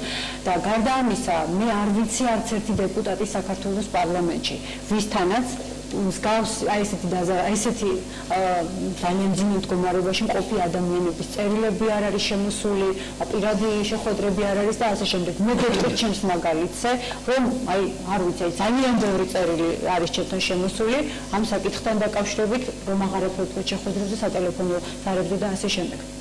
ასე რომ ეს საკითხი უნებრივად რეალურად დადგა ჩვენს წინაშე, რომ ჩვენ ვუძვნებ ამ ხალხს როგორღაც და დავეხმაროთ. Რა თქმა უნდა, არავინ არავის წინააღმდეგი არ არის. რა თქმა უნდა, ჩვენ ძალიან კარგად გვესმის, რომ შესაძლოა ამას ქონდეს გვერდითი მოვლენები, რომელიც არც თუ ისე მარტივია და პრობლემა რომ ასეთი ადვილი გადასაწყვეტი ყოფილიყო, ეს უფრო ბევრად ადრე გადაწყდებოდა, მაგრამ მე ვიცი ერთი რამე, რომ როდესაც ადამიანები შენი ქვეყნის მოქალაქეები 300,000 ოჯახი იმყოფება ასეთ მდგომარეობაში, ყველა თანუყარე პოლიტიკოსი, ყველა პასუხისმგებლობის მქონე პოლიტიკოსი ვალდებულია, რომ ამ პრობლემაზე დაიწყოს მუშაობა და დაიწყოს. მე მინდა გითხრათ, რომ არ იქნება ეს პროცესი მარტივი. დარწმუნებული ვარ, რომ ამ საკითხს მოყვება დიდი ხმაური პარლამენტში, მაგრამ მე პირადად ჩემს აზრს დავაფიქსირებ, რომ 6 თვე განსაკუთრებულად დიდი ზარალის მომტანი ალბათ არ იქნება, რომ ამ ადამიანებს მივცეთ იმის შესაძლებლობა, რომ როგორღაც აი ამ ძიმე მდგომარეობიდან გამოსავალი იპოვონ, იმიტომ რომ ისინი არიან აბსოლუტურად გაუსაცილო მდგომარეობაში ჩავარდნილები. აი ხა რომ მოვდიოდი სტუდიაში 5 ზარი შემოვიდა, იმიტომ რომ თბილისი პატარა ქალაქია, ზოგადად ქვეყანა ძალიან პატარა, ყველამ გაიგო რომ არსებობს ეს ინიციატივა და ვისაც კი ხელი მიუწვდება, ყველა ამაზე გვირეკავს, ყველა ამას გვეკითხება. ანუ რა მინდა ვთქვა, რომ მე ძალიან კარგად მესმის. ისევე როგორც ამ ინიციატივის ავტორს გედი ფოფხაძეა მინდა გითხრათ ამის. ეს თქვა, ამის ავტორი, იმიტომ რომ მან იცის რამდენად ძიმე მდგომარეობა და ჩვენ ვიცით რამდენად ძიმე მდგომარეობაში არიან ეს ადამიანები, ჩვენ ყველას ძალიან კარგად გვესმის, რამდენად რთულია და მძიმეა ეს საკითხი. მაგრამ არ ვიცი, მე მიმაჩნია, რომ მაშინ ამ ადამიანებმა ჩვენ ამისთვის აგვირჩიეს, რომ მათ რაღაც შოლავა და ამიტომ მე ჩვენ ვიღებთ გარკვეულ პოლიტიკურ პასუხისმგებლობას, მაგრამ ვალდებულები ვართ, რომ ავიღოთ პასუხისმგებლობა. ესეთი ამბავია, რომ ჩვენ ახლა ალბათ მე აუცილებლად სადაც სავარაუდოდ მსგავსად ჩემის განსხვავებული აზრი შეიძლება გქონდეს და ეს არაპოპულარულია ხალხში, რასაც ახლა მე ვილაპარაკობ, მაგრამ უკაცრავად ვეთქვი, პოპულარობისთვის საერთოდ არ არის. ამას ახლა მე რაც ვთქვი, რომ ჩვენაც ძალიან რთულ სიტუაციაში და როდესაც გამოსავალ. ჩვენ მე რასაც მოვითხო პოლიტიკოსების, რომლებიც სახელმწიფოს მართავენ, ეს არის პრაგმატიზმი და არ მინდა რომ პრაგმატიზმს მოვუწყდეთ, იმიტომ რომ ჩვენ პრაგმატიზმი მოსახლეობის ხარჯზე? გეტყვით ხალხზეც, იმიტომ რომ ჩვენ თუ კი შევხედავთ მარტივად, რომ ყველა ისეთი ტიპის ურთიერთობა, რომელიც უკავშირდება იპოთეკის წარმოშობილ იპოთეკებს და არსებულ დავალიერებებს და მათ უზრუნველყოფის საშუალებად გამოყენებულ იპოთეკებს, თუ კი ამაზე გამოცხადება მორატორიუმი, ეს გამოიწვევს რამოდენიმე უკუ პროცესს. ეს არის პირველ რიგში საბანკო სასხების გაწვირება, რაც პირდაპირ გააწყობს ეკონომიკის ზრდას. მაინც პრობლემა გვაქვს ეკონომიკის ზრდის, ახლა ვიცით, ასე თუ ისე გვაქვს პრობლემა. და ეს ეკონომიკის პრობლემის შექმნა ვიცით კიდე რა პრობლემებს იწვევს ახალს, ეს არის უმუშევრობის და ესე შემდგომ, ხო? მეორე, ეს შეუქმნის სამოქალაქო ბრუნვას ზოგადად საფრთხეს. და ეს არის ყველაზე საშინელება, რაც კი შეიძლება მოხდეს. ამიტომ ბუნებრივია საკუთრების უფლება არ არის აბსოლუტური უფლება, მას აქვს სოციალური ხასიათი, შესაძლებელია მასთან მიმართებაში სახელმწიფომ გააკეთოს ჩარევები. სტანდარტი რა ტიპის უნდა იყოს ეს ჩარევა, არაერთ გადაწყვეტილებაში აქვს საქართველოს საკონცერტო სასამართლოს დადგენილი. შესაძლებელი სტანდარტი აიღო და გამოიყენოს აბსოლუტურად სხვა გზა სახელმწიფომ. მაგალითად, ისაც წეხანაც აღნიშნა და გამოვიდა რომ სასამართლოს მიერ დადგენილია პრაქტიკა სასამართლოების მიერ, როდესაც თქვათ ძირითადი თანხა, რაც იყო მოთხოვნის ძირითადი თანხა, მასზე დაიწყო პირგასამტეხო ზრდოდება, როგორც წესი 50%-ს არ უნდა ახემატებოდეს ძირი თანხის. როცა ჩვენ ვთქვით თქვათ არბიტრაჟის გადაწყვეტილებებით, რომელიც ამ შინაარსში სასამართლოს უწევს, ვერ შედის ხოლმე სააპელაციო სასამართლოები, როცა ცნობენ არბიტრაჟის გადაწყვეტილებებს ახსასრულებლად. მათთვისაც მოხდეს ანალოგიური განაწესება. ან პირიქით ეს 50%-ი კიდევ 20%-ზე ჩამოდის და კანონში გაიწეროს. შესაძლებელია ესეთი შეზღუდვების დაწესება, ასეთ იმისა, რომ ზოგადად ახსნებაზე მოხდეს მორატორიუმი. ეს ნიშნავს, რომ ბანკებმა 6 თვე საკუთარი ფული უნდა გაყინონ, რაც დამოწმებს ძალიან დაარტყამს ეკონომიკას. ვიცი რომ თან გააჩნია ცუდი მელოდინებს ხალხში. აი ეს თუნდაც ახლა ჩვენ ამაზე ვლაპარაკობთ, ეს მორატორიუმი უნდა მოხდეს, გამოცხადოს თქვა სავარაუდოდ. ადამიანების დიდი ნაწილი შეიძლება წახალისდნენ ამით და ხვალ ცეცხლი აღარ გადაეხადონ ბანკში. ეს რისკები გვაქვს ყოველთვის და ჩემი პირადი სურვილი იქნება მე კარგად მესმის იმ გაჭირებული ადამიანების, მაგრამ ამით არ უნდა გავხადოთ უფრო მეტი ადამიანი გაჭირებული ქვეყანაში ხანძრულ პერიოდში. მეც გიორგის დავეთანხმები, ანუ ამაზე არ არის საუბარი იმაზე, რომ მართლა ძალიან ბევრი ადამიანის სოციალური პრობლემები აქვს დღეს საქართველოში, მართლაც არ არის ამ იმაზე საუბარი, რომ ეს პრობლემები უნდა გადაწყდეს, მაგრამ ჩვენი სურვილი არის, რომ ეს პრობლემები უფრო გრძელვადიან პერსპექტივაზე გათვლით გადაწყდეს რა. ანუ ეს ადამიანები გარდა იმისა, რომ განსაკუთრებით ძალიან დიდი გავლენა იქნება ზოგადად საბანკო სექტორს და საერთო ჯამში ეკონომიკას, ეს ადამიანები თებერვალში იგივე მოცემულობის წინაშე დადგებიან და ჯობდა რომ ჩვენ სხვა გზებზე გვეფიქრა იმისთვის რომ მათთვის აი ეს მდგომარეობა გაგვიმარტივებინა და გაგვიმსუბუქებინა, ვიდრე აი ეს რაღაცა მარტივი გადაწყვეტილება მიგვიღო და უბრალოდ მორატორიუმი დაგვეწეს. მორატორიუმი ამაზე ჯერადია, ამას უნდა მოყვეს რა თქმა უნდა. ანუ ამაზე არის საუბარი. მე გეთანხმებით უკაცრავად რომ ჩაგიჭერთ, მაგრამ მე გეთანხმებით რომ თებერვალში თუ იგივე მოცემულობა იქნება, რა თქმა უნდა იგივე პრობლემები წინაშე იქნებიან ადამიანები, მაგრამ ეს მორატორიუმი ჩვენ გვჭირდება იმისთვის, თუნდაც რაღაცნაირად ეს გრძელვადიან პერსპექტივაში როგორ უნდა გადავწყვეტოთ ეს პრობლემა. ეს შეიმუშავოთ. ჩვენ ძალიან ვიტყოდეთ თქვა პირობითად. მე თუ გავგებო პარლამენტი აცხადებს მორატორიუმს 6% არ გადავიღეთ, იმიტომ რომ პროცენტი და პირგასამართლებელი ვერ დამერიცხება. ამაზე აქ საუბარი, ამაში სხვა პროცესები წაახალისოს. ამიტომ ჩვენ თავაზობთ, აი მე პირადად ისაც აქვს საშუალება, ისიც არ გადაიცეms, ამაზეა საუბარი. ასოციაცია ესე იქნება TI. რავაც იმ ადამიანებს, ვინც გამოასახლეს უკვე სახლებიდან, არიან ქუჩაში, აი როგორ მოგიმსახურებს იმედობას, რომელიც ახლა გამოასახლეს. გახდა უკვე სხვა კერძო პირი. ამის გადახება ყოველ შემთხვევაში არა, კერძო პირზე არ გულისხმობ, როდესაც ის უკვე გამოასახლეს და გაამზადეს იმისთვის, რომ გაასახლოს. ის უკვე გამოასახლეს, უკვე მისი სახელი და მიტო ახსულდა. გამოსახლების გადაგულია მისი სახელი უკვე. მას ყავს ახალი მესაკუთრე. და თუკი ჩვენ ამას ავგებით ამის გადახებას დავიწყებთ, ამერწმეთ ყველა საქმეზე ორ-ორი იმოდენობის ჯარიმი წავაგებთ ევროსასამართლოში. კარგი, რეკლამის შემდეგ აუცილებლად ამ თემაზე გამოვხსნით საუბარი. გამოსავალი და შეიძლება იყოს, კარგი, 6 თვე გაიყინა პროცესი. გამოსავალი და შეიძლება იყოს, რა შემოსავალი და უჩნდება იმ ადამიანს თუ აიქნება. არა, ეკონომიკაზე იქნება ძალიან ცუდი ზეწო, ძალიან ცუდ გავლენას მოახდენს ეს ყველა. რეკლამის შემდეგ პროცესებია, გარდა ამის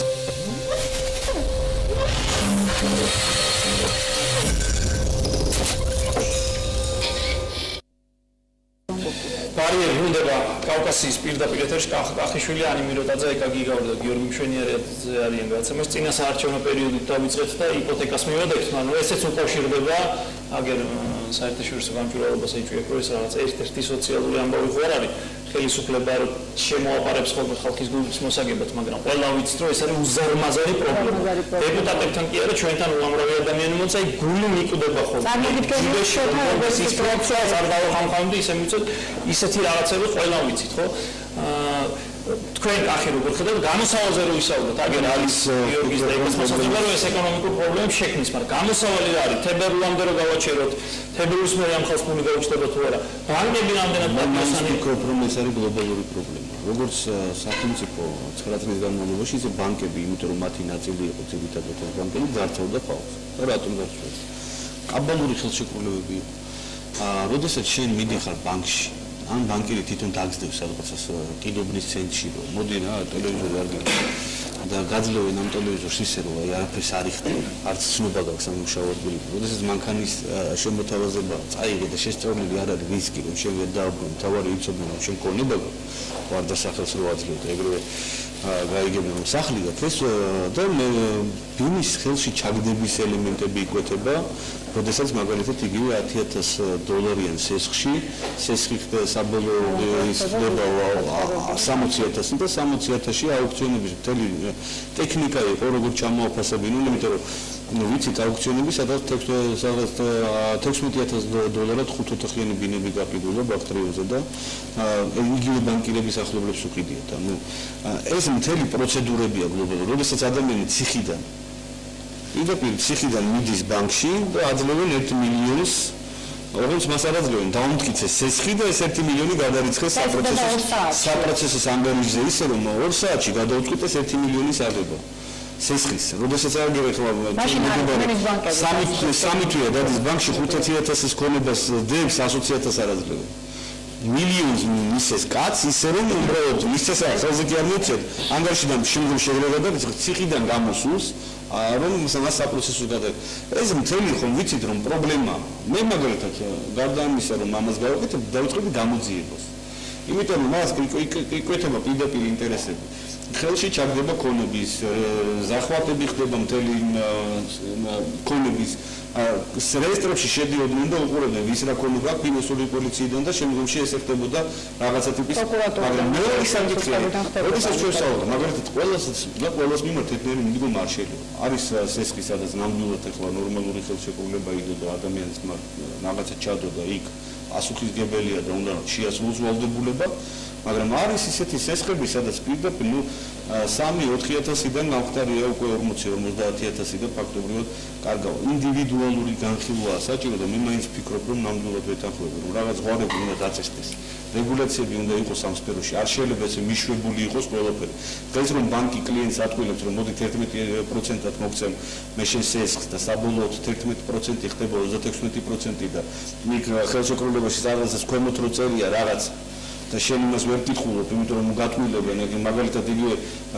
ავტომანქანის კრედიტად აღებაზე 300 ცნობაა, რომელიც მე შემდგომში გეუბნია 300 და 200 ლარი რიცოდა და აზღვევას კტენიან რაღაცას, რომელიც ფაქტობრივად დაზღვევა არ არის, მაგრამ კრედიტია, ისიც, იმიტომ რომ იმაში თანხას იხდი, აქ მთელი პრობლემები ჩვენი ეს სფერო მიშვებული გქონდა, იმიტომ რომ ჩვენ ვერც ვერაფერს ვერ ვაკეთებთ. ეს პრობლემა ახლა რთული წარმოსადგენია, ხო, რომ ვიფიქროთ, რომ ვიღაცას ბანკი ქონდა ისე, რომ ესენი წილში არის. არ გახსოვს ერთი ბანკი იყო, რომელსაც წილში არიჯდა ნაცნობრობა, აი პლეხანოზე ბანკი რო იყო და შევიდნენ და 12 საათში გადააფორმეს მთელი ბანკი სხვა ბანკზე. გახსოვს მართლაც გულაშვილი და ვიღაცები წილში რო იყვნენ, დამოვიწყდა ხო იმ ბანკს რა იყო. თეთრი იყო. არა, პლეხანოზე იყო საკმაოდ ესეთი Twincom ბანკი? არა. ბიზნესი საქართველოს ბანკს მიდიდეს 12 საათში ბანკი, მოქმედი ბანკი წინადღით ხალხი მიდიოდა რაღაც საკეთებდა, შევიდნენ და ფინანსური პოლიციის მეშვეობით გადააფორმებდნენ მთელი ბანკი. და ესე იყო იგივე ბატაკაჩიშვილი როგორც კი დაეჯახა ხელისუფლებას, გახსოვთ რა მოხდა დანარჩენი სტანდარტული პირამიდა იყო აწყობილი. როდესაც ბანკირებს ხელფასები აქვს, ჩემო კარგო, 5 მილიონი და ბონუსებს იგებენ, რის ხარჯზე ეს ხომ ყველაფერი ვიცით რომ ეკონომიკაზე ვსაუბრობდით წეღან. ეკონომიკაზე რომ ვსაუბრობ, რატო შეჭერდა ეკონომიკა? იგივე შეჭერდა რომ მთელი ფული ვისაც ქონდა იმან ახლა ადგა და აღარაფერი არ შემოვა. ნაწილი გარბის საქართველოს, ნაწილი გადააქეს ფული. ეს ყველაფერი ამას ჭირდება გლობალური მიდგომა. ერთი გადაწყვეტილებით რომ თებერვალამდე ჩვენ ეს რაღაც გადავიდეთ. ჩვენ ხომ არ ვაუბრობთ რომ ეს არის ერთი გადაწყვეტილება. და რაც შეეხება არჩევნებთან დაკავშირებით, უბრალოდ რამოდენიმე მინდა თემას შევეხო. როდესაც 97,000 სამორჩეულზე თქვენ მე არ მიპასუხეთ. აქ ერთი მომენტია რომ 97,000 ამორჩეული რომელიც ვერ მიიღებს არჩევნებში მონაწილეობის მიღებას დამერწმუნდით ეს იქნება სერიოზული კატასტროფა არჩევნების დროს იმიტომ რომ მე დარწმუნებული ვარ იქნება ჯგუფები რომლებიც მოვლენ საუბრობს არჩევნო კომისიის ტერიტორიაზე კენჭისყრის დღეს გაჩვენებენ პირადობის მოწმობა სადაც წერია თეთრზე შავად მისამართი ამობნის მაგრამ სიაში არ იქნება და უბრალოდ ესეთი კამპანია რომ არჩევნებამდე 3 თვით ადრე თქვენ ფიქრობთ რომ დაანონსებთ რომ წადი რეგისტრაცია გაიარე 10 ნოემბრამდე და ეს არ ითამაშებს ეს არ ითამაშებს ამაზე მაშინ ცოტა ადრე უნდა გვეფიქრა რომ ადამიანს ქონოს 3 თვით ადრე ხო როგორ გინდათ თქვენ ვსაუბრობთ ჩვენ ბიომეტრიას ვერ მართლა ვერ გავაკეთებ მაგაზე ვსაუბრობდი შარშანაც როდესაც ნაცნობრობას ვეუბნებოდი რომ ბიომეტრია გაქვს მაშინაც ვიდეხდი ვერ გააკეთებენ იმიტომ რომ არ არის ჯერჯერობით ის პირობები რომ ბიომეტრიული არჩევნები ჩავატაროს ბიომეტრიული სია ძალიან კაია მაგრამ მეორეა იგივე ეს 97,000 კაცი მოგროვდა შიში მაგით რომ არ გახდნენ არ მოვიდეს რამე პროვოკაცია და პრობლემები არ შეგვიქმნას არჩევნებთან დაკავშირებით როდესაც ერთ უბანზე მივა 20 კაცი და ინკვირებს მე რა არ მოძლა თქვის საერთო უფლება ფაქტობრივად შეზღუდულია შეიძლება კონსტიტუციაში აქვს მას გარანტირებული აქტიური საარჩევნო უფლება და ამ შემთხვევაში იმიტომ რომ სახელმწიფომ ვერ იგნორირდა რაღაც რეგულაციების დროზე გატარება რომ ეს ადამიანი დარეგისტრირებული იყო იქ სადაც ცხოვრობს ეხლა ამ ადამიანის ამოწერა მოხდა, იმიტომ რომ ის ხომ არ ჩაეწერა თვითონ მისაკუთრესთან, თანხმობა მისი გადაყოლვის გარეშე. სახელმწიფომ ჩაწერა. მაშინ იყო სახელმწიფო და ხელისუფლება იყო ნაცნობრობა, მან ჩაწერა თქვენ დინაში, ჩემი რა ბრალია, მან ჩამწერა. ეხლა ვამოწერა, რა ვიცი მე რომ ამომწერა. რომ დაგეტოვებინა ზუსტად ის. არა, რომ დაგეტოვა მაშინ იყო პრობლემა რა. თქვენ არ იმუშავეთ რაზე? თქვენ არ იმუშავეთ რეგულაციებზე, რომ ადამიანი გამختარიყო, ვალდებული წასულიყო და დარეგისტრირებული იმის შემართეს. მაგალითად იგივე 2012 წლის 1 ოქტომბრის არჩევნებისთვის იყო განსაკუთრებით მდგარი მაგიდა წითელი მაგიდა ერქვა მას, სადაც დამკვირვებელმა იცოდა, რომ იქ მიდის მხოლოდ ის ამორჩეული, რომელიც რეგისტრაციიდან მოხსნილია და უფრო სერიოზულად აგვირდებოდა საარჩევნო პროცესებს. ესე მოიხსნა მაშინ ეს პრობლემა, იმიტომ რომ მე ვფიქრობ, რომ კონსტიტუციის დარღვევა არც ერთ შემთხვევაში არ შეიძლება მით უმეტეს ასეთ მოკლე დროში, როდესაც თქვენ რაღაცა ღონისძიებას აწესებთ, რომ წადი დარეგისტრირდი. ეხლა ეს ერთი შეიძლება თბილისში ვიღაცა წავიდეს, რომელსაც აქვს სურვილი გავიდეს არჩევნებში. თუმცა ასე თქვა, რომ პირიქით ეს სავალდებულოა. მე მაგალითად შეიძლება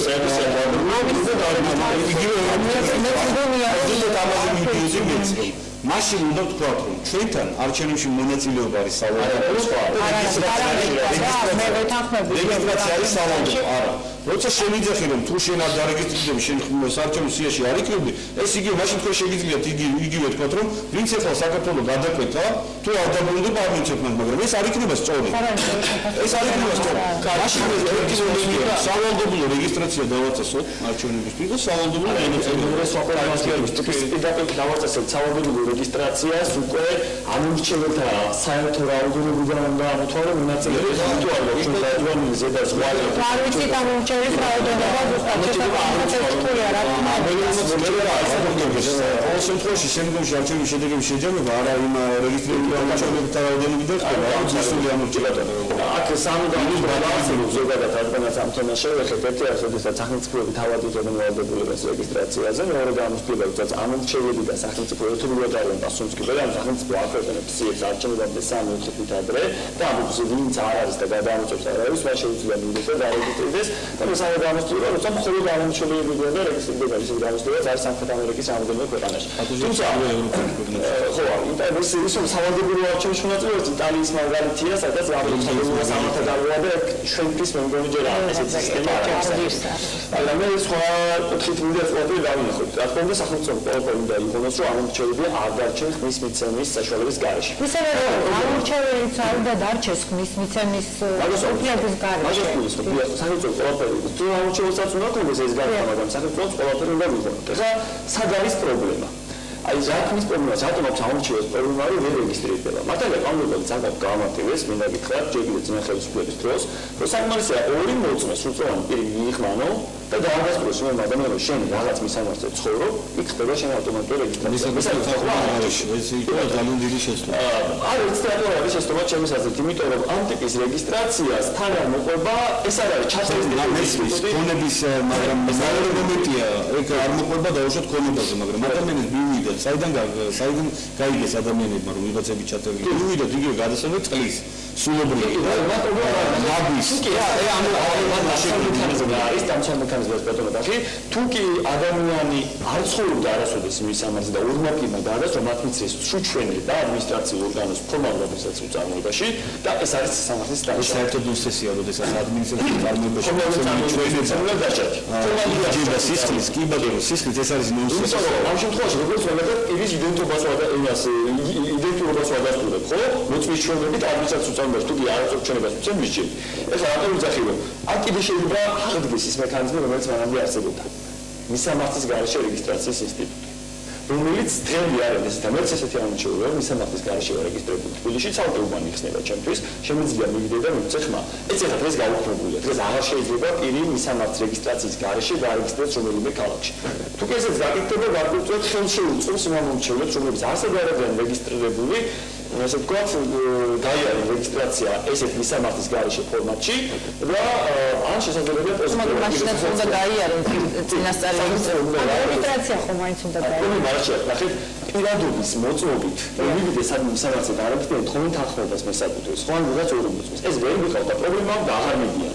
თორე საარჩევნო კომისიაში მისვლა კი არ არის მათთვის პრობლემა. თავად პირადობის მოწმობაში მისამართი კონდეთ, ეს არის პრობლემა და თუ კი ჩვენ ამ პრობლემას მოვიხსენთ, ამ მithumetes ვეთქვით რომ თუ კი ესეც სულაც განახორციელებთ გადათავისუფლება მაგათაც მოსაკრებისგან. ეს იქნება რაღაც ხელშეწყობა ამ ტიპის ამორჩევლებში, რომ ამორჩევის ის გარდა ერთი საკითხია. აი კი არ შემიძლია რომ შევხვდეთ ბანკებზე ვსაუბრობთ. ისეც არ უნდა წარმოაჩინოთ, რომ ბანკები არიან ჩვენი მტერი. ეს არ არის სწორი მდგომა. ჩვენ ვაშენებთ თავისუფალ ეკონომიკას და თავისუფალ ეკონომიკის ერთ-ერთი მამოძრავებელი ძალა არის სწორედ თავისუფალი. კი, თავისუფალი ეკონომიკა ბანკებში. ბანკები არ არიან ჩვენი მტერები, ესე უნდა განვიხილოთ. ბანკები უნდა განვიხილოთ როგორც პარტნიორები, მაგრამ სახელმწიფო მათ შესაძლოა დაუწესოს გარკვეული შეცდომა, რომ ისინი არ არიან ჩვეულებრივი ბიზნესმენები. მაგალითად, ახლა საქართველოს რაც პრობლემა არის და წახანაც ვსაუბრობდით, ის რომ ბანკებს შეუძლიათ ფაქტობრივად ყველა ბიზნესი აწარმოოს. ესეთი გამოცდილება ევროპულ ქვეყნებში არ ხდება.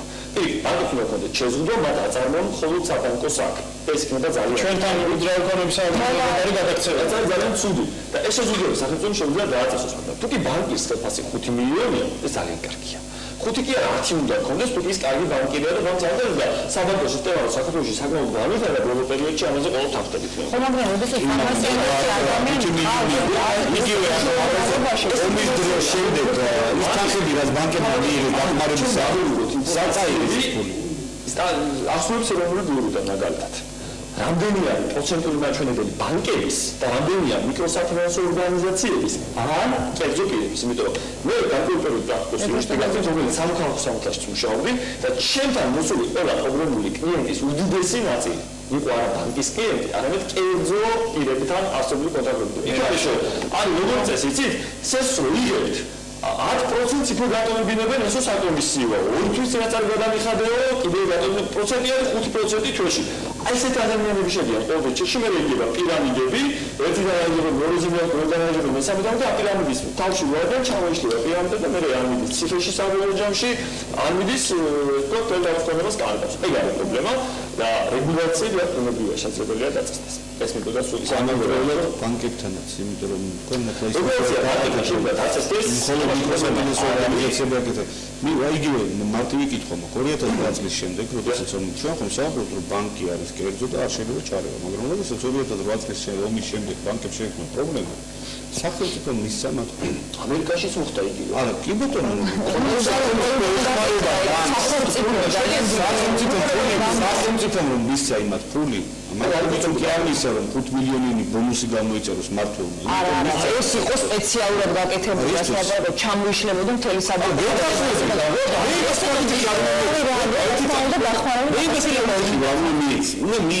მაგრამ ეს პრობლემა მოხმარებოდა არა ბონუსებს, არამედ აი ამ ადამიანების დაჭერების საკითხია, რაც რომელიც ჩვენთან რომელიც საპროცენტო იპოთეკების ბედი როგორი პროცენტი წელია. ეკა მე მინდა თქვენ კითხოთ.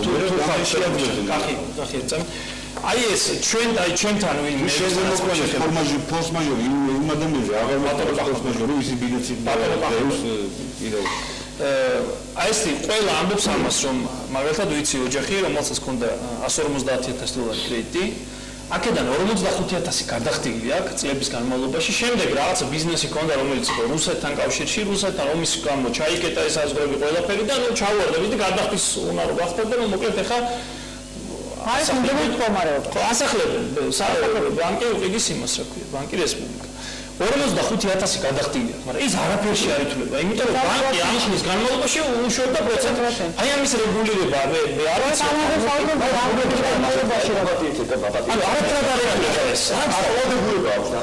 ბანკს თუ კი გამაგადაცებული სესხი აქვს, მას ვალდებულება აქვს ეროვნულ ბანკში იგივე თანხა რაც გადაგაცებულია დეპოზიტზე დადოს.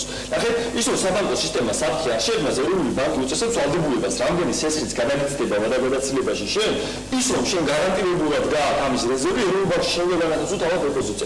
ბანკს 20,000 გადაუცილე მე სესხი, ბანკს ვალდებულება შეიძლება ეროვნულ ბანკში დადოს. ეხლა ჩვენ ბანკს ისე კი უნდა შევხედოთ რომ აი თუ აი რა. იმიტომ რომ ეს სისტემაა თვითონ ესეც სპეციფიკური. მაგრამ ეს 45,000 რო გადახდილია ეს არ ვიყოთ რა არსებობს ხა საბანკო სექტორში ხო სხვადასხვა სერვისები არსებობს მათ შორის ხა იპოთეკურ სესხებსაც გასცემენ და ასე შემდეგ კიდევ ერთი გვახსოვდეს რომ აქ არის რაღაც ჯაჭვი ხო თქვენ შეიძლება გქონდეთ გახსნილი ანგარიში და ანგარიშზე რაღაც გარკვეული თანხა ხა რომელსაც გერიცხებათ პროცენტი ხა წარმოიდგინეთ ბანკოვანამ თქვას რომ იმის გამო რომ აი ეხლა შეჩერდა და ეს რაღაცა მორატორიუმი არის გამოცხადებული და იქ რაღაც გარკვეულ ბრუნვაში უკვე ნუ არ არის ამ ხოლმე თანხა ჩემთან აღარ შემოდის მე შესაბამისად ამ რაღაც საპროცენტო განაყოფს აღარ გადაგიხდით და თქვენს თანხაზე არაფერი არ დაგიმატებთ. ეხლა ანუ ჩვენ უნდა ვიცოდეთ რომ ეს ყველაფერი არის ჯაჭვი გარდა იმისა რომ ეს არის კავშირში ეკონომიკის განვითარებას ასე იგივე საქმეები არის ვალდებულება ქონდა კომპანიებს აი მაგ არის საუბარი ამიტომ არის არამთავრობენ ბანკი პროცესს არის საუბარი სხვა ტიპის გადაწყვეტაზე ამ პრობლემის რაზეც ეხლა გიორგი საუბრობდა ხო აქ არის საუბარი იმაზე, რომ მორატორიუმი ამ პრობლემას არ გადაჭრის. და ამაზე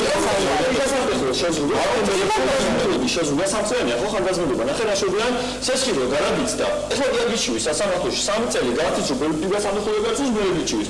ასე რომ თქვა სამ თვეში უნდა უჩივლო თუ გინდა ამოიღო თანხა. ან ხოთელი ისე შეიძლება დაუწესოთ რეგულაცია. აი ეს რეგულაცია შეიძლება რომ პირველი რამდენიმე წელი იხდი მარტო პროცენტს და ის ძირზე არ აიწყება. ეს სამართლიანი საყოველთაური არ არის 150,000-დან ეს კაცი ამბობს ვინც იყო მოშლე 45,000 გადახდილი მაგრამ ის არაფერში წლების განმავლობაში ხო და რაღაცა რამდენი წელი გავიდა 2008 წლის მერე. თვეში გავიგოთ საშუალო 11% დავარწოთ ყველაზე ცოტა და გავიდა 5 წელიწადი 2008-დან ნახეთ 100,000 დაუდოთ რამდენი იქნება დღეს დავალიანება. და ცალსურა რა უნდა შევხედოთ ამ პროცესებს რა ორი ანუ დღეს ბანკი უნდა ეს იმხელა მოგებაზე ორიენტირი 300-400%-იანი მოგებია საქართველოში არ შემოდის ეს არ შემოდის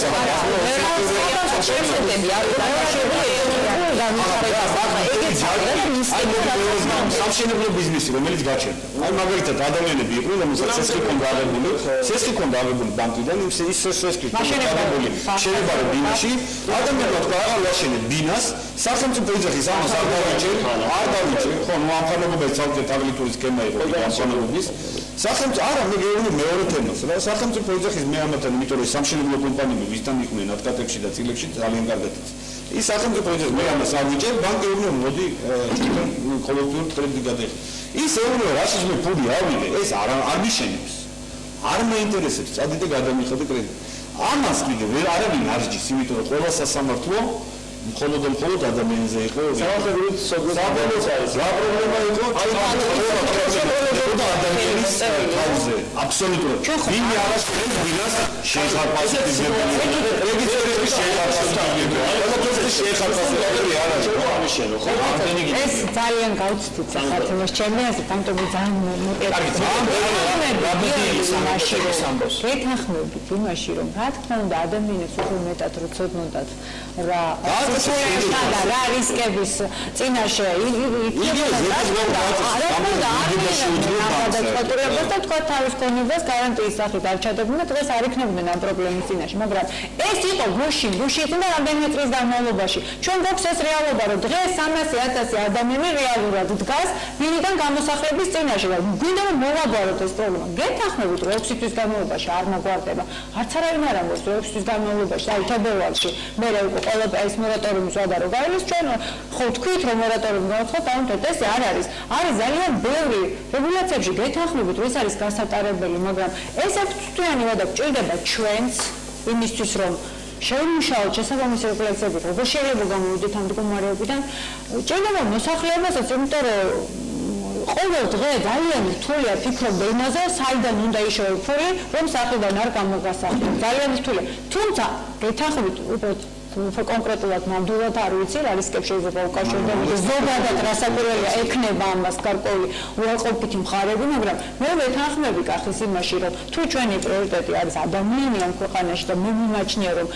ადამიანების პრობლემებზე დღეს იმაზე მეტად გვაქვს საფიქრალი ვიდრე 9 წლის განმავლობაში ხელისუფლება ფიქრობდა ჩვენ გარკვეულ დათმობებზე ის ხელისუფლება უკაცრავ გარკვეულ დათმობებზე წასვლა გვიწევს თორემ ნორმალურ და იდეალურ ქვეყანაში გეთანხმებით რომ ასე არ არის რომ ცოდნოდა ადამიანს უბრალოდ უნდა ცოდნოდა იმ ადამიანს ხელს რაზე აწერდა არ იცოდა და რა ვქნათ ახლა რომ დარჩეს ქუჩაში რაღაცნაირად ხონდა გავეხმარო იმიტომ რომ იმ ცხოვრების მსხვერპლი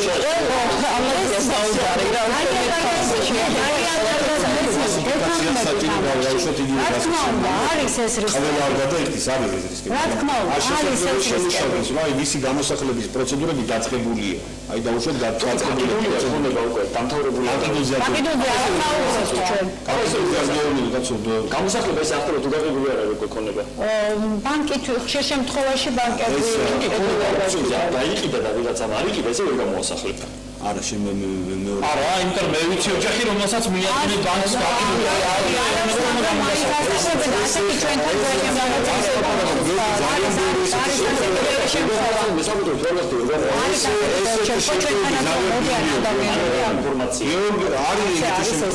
და მოდი ჩვენამდე. ამ ტიპის ინფორმაცია ზუსტად ამაზე იყო მთელი პრობლემა, რომ სამართლებრივი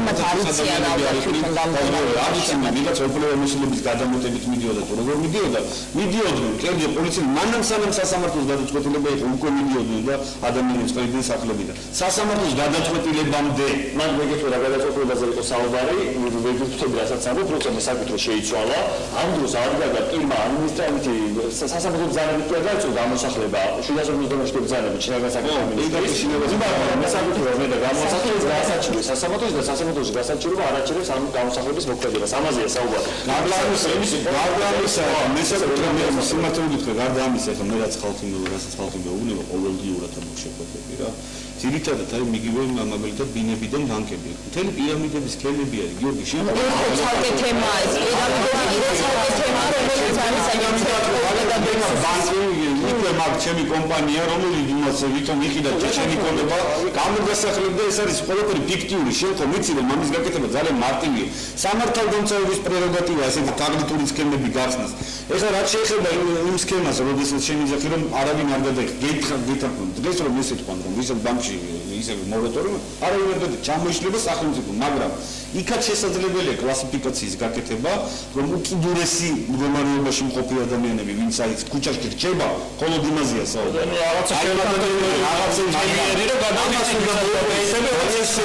მუშაობა რეგულაციებთან დაკავშირებით. თუ რეგულაციები საუბარია. იგივე ბანკს ახლა მაგალითად ჩვენ რომ გვაქვს დაწესებული რომ არჩევნებზე ვერ დახარჯო ამაზე მეც ესე უნდა ქონდეს ბანკსაც რომ ამაზე 1%-ზე მოგება ვერ დაადო. აიღეთ 20% მაქსიმალური მოიგი 13%. არ მოიგო 200-300%.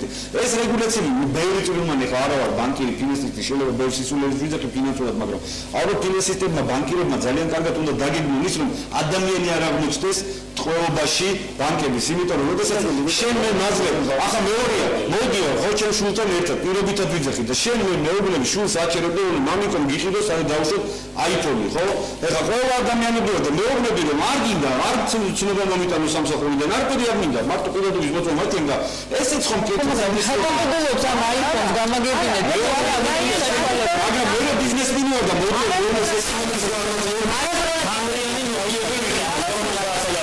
ხო, გაიგონებ ჩვენ ძალიან არასწორად წავედი. ადამიანები ძირითადად საცხოვრებელ ბინას დებდნენ ისთვის, როდესაც მათ პრობლემა, საპროცესო, ყავდათ გადაუდებელი ავადმყოფი და ასე შემდეგ. ანუ მათ ჰქონდათ სერიოზული პრობლემა. ესეც იყო. წასულიყვნენ ამ ძალიან მაღალ საუბარი ზუსტად მაგაზე შევშევიდეთ და ვნახოთ, ხო ზოგი არის ისიც არ გადაიხდის, ვინც იხდის ჩვეულებრივად. ამაზეა საუბარი რა, ანუ ის ადამიანი, რომელსაც აიღოს ესხი, რომელსაც შემოსავალიც აქვს და რომელსაც შეუძლია ამის გადახდა, ისიც არ გადაიღებს.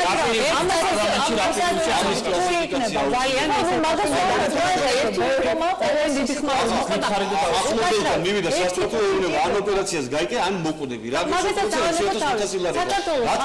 $10,000-ზე მეტი პრობაციონერი მითხარით როგორ ყავდა ესე იგი ამ ადამიანებმა გადაიხადეს ფული რომ დაეხსნა თავიანთი ოჯახის წევრები ციხიდან მითხარით რომელ ოჯახს აქვს ის ფული რომ 20-30-50-50 გადაიხადოს ამ შეთანხმებაში ესე იგი ეს რას ნიშნავს რომ ის მიდის ბანკში იღებს ხოლმე ან მიდის კერძო პირთან ეგრეთ წოდებული მევახშესთან არა მე ვამბობ რომ პრობლემები ქონდათ ამ ადამიანებს და თუ ეს ადამიანები იმ სისტემის მსხვერპლი არიან ხო ჩვენ ვალდებული ვართ რომ როგორღაც ამ მდგომარეობიდან დავიხსნათ და მიცეთ შანსი რომ გამოვიდნენ ამ მდგომარეობიდან. რაც შეეხება რახილვა რაღაც ამ კანონის დაბედილის ჯერჯერობით არის ინიციატივა დღეს საკომიტეტო მოსმენა იყო ადამიანის უფლებათა დაცვის კომიტეტში მას მიეცა თანხმობა რომ გამოვიდეს პირველი მოსმენის სესიაზე ძალიან ბევრი ასრთა სხვადასხვაობა იყო იურიდიულ კომიტეტში შესაბამისად რა თქმა უნდა ძალიან ბევრი ხმაური იქნება ამ საკითხთან დაკავშირებით იქნება ძალიან ბევრი აზრი, ბევრი კომპეტენტური, ბევრი ურთიერთსაწინააღმდეგო, მაგრამ მე კიდევ ერთხელ ვამბობ, რომ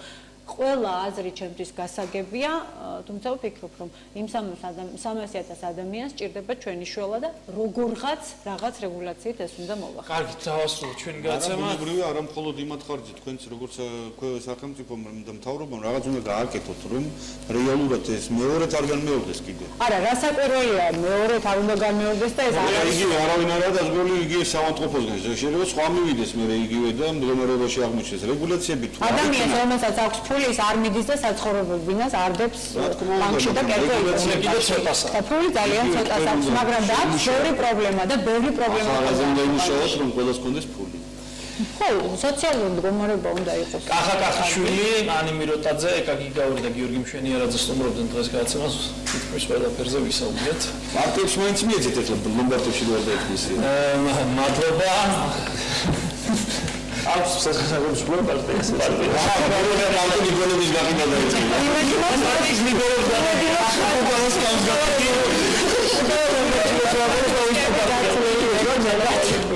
კარგი, ახლა ყველა საჭირო მაგიდა. მადლობა თქვენ ბარიერი დღეს ამით დასწრდა მომავალში.